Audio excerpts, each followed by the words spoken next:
ప్రాణం అని విన్నవించు ఈ పాటని, నువ్వు నా ప్రాణమని విన్నవించు ఈ పాటని.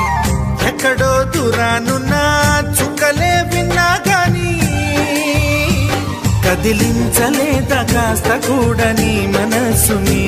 పరదాలు దాటి ఒక్కసారి పలకరించవేమి.